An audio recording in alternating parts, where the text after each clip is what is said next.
अरविंद केजरीवाल ने भावनगर में कहा है कि पहले लगता था कि 10 दिन के अंदर सिसोदिया गिरफ्तार होंगे, लेकिन अब ऐसा लग रहा है कि 2 से 3 दिन के अंदर ही गिरफ्तारी हो सकती है। लेकिन उनका लहजा तंज भरा था और सीधे तौर पर निशाने पर भारतीय जनता पार्टी थी और उन्होंने एक बार फिर से निधि अपने आप को कट्टर ईमानदार बताया है।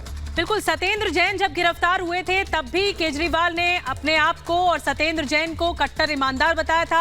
आज भी वो मनीष सिसोदिया को कट्टर ईमानदार बता रहे हैं। क्या कुछ कहा, सुनिए जरा। अभी सुन रहे थे कि मनीष सिसोदिया को अगले 10 दिन में गिरफ्तार करेंगे, लेकिन अब तो मुझे लगता है अगले 2-3 दिन में ही गिरफ्तार कर लेंगे इनको।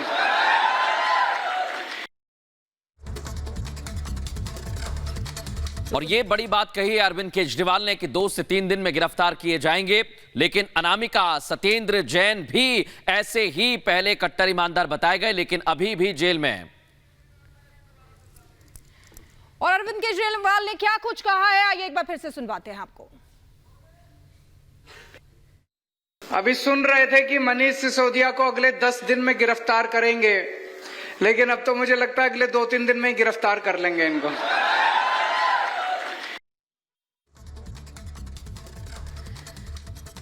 और हमारे सहयोगी लोमस सीधे इस वक्त हमारे साथ जुड़ रहे हैं, उनका रुख करते हैं। लोमस, केजरीवाल गुजरात में है लगातार, आज दूसरा दिन है और एक बार फिर बीजेपी पर हमला और कह रहे हैं खरीदने की कोशिश की गई, बिकेंगे नहीं, कट्टर ईमानदार हैं।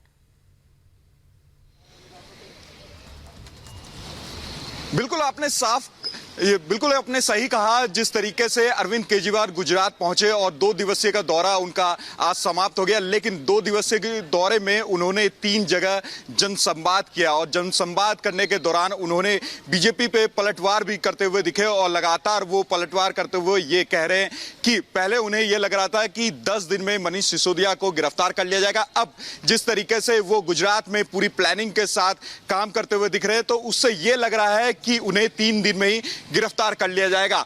लेकिन आपको यह भी बता दूं कि उन्होंने जो दिल्ली मॉडल की बात लगातार वो कर रहे हैं, वो गुजरात में भी वो यहाँ के लोगों को, यहाँ के युवाओं के समक्ष अपने मॉडल को पेश करते हुए दिख रहे हैं। वो साफ तौर पे यहाँ पे कहते हुए दिख रहे हैं कि जब उनकी सरकार बनेगी तो गुजरात में कई बदलाव किए जाएंगे, नया गुजरात बनाया जाएगा। और साफ तौर पर उन्होंने अपनी दो जनसभाओं में ये बातें कही कि मनीष सिसोदिया को अगले 3 दिन में गिरफ्तार कर लिया जाएगा। जी लोमस, केजरीवाल हो, मनीष सिसोदिया हो या आम आदमी पार्टी का हर नेता हो, तथ्यों पर कोई बात नहीं हो रही है।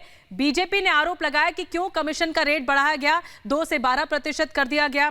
बीजेपी आरोप लगा रही है कि इस पूरे मामले पर घपला जो हुआ है, जो भ्रष्टाचार हुआ है, उस पर क्यों नहीं, केजरीवाल कहते।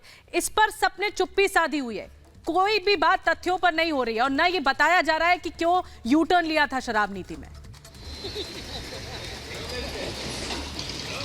बिल्कुल आपने सही कहा, क्योंकि कोई भी बातें तथ्यों पर नहीं हो रही है और यह भी नहीं बताया जा रहा है क्यों शराब नीति पर जो नई पॉलिसी शराब की लेके आई थी दिल्ली सरकार, उस पर क्यों यू टर्न उनके द्वारा लिया गया, उस पर बातें यहाँ पे नहीं हो रही है। लेकिन उनके द्वारा लगातार जो गुजरात के युवा हैं, गुजरात के जो लोग हैं, उनको ये कहा जा रहा है कि जब उनकी सरकार बनेगी तो गुजरात एक नए गुजरात की तरह पेश किया जाएगा। गुजरात के लोगों के लिए नौकरी तो होगी और साथ ही जो पहले समस्या थी, जो पहले सरकार 27 साल में नहीं कर पाई, वो यहां पे करके दिखाएंगे। और लगातार जो वो आरोप लगाते हुए बीजेपी पे दिख रहे हैं कि और लगातार गुजरात से हमला कर रहे हैं बीजेपी पर, और क्योंकि गुजरात में बीजेपी की सरकार है तो ऐसे में मौके भी ज्यादा है।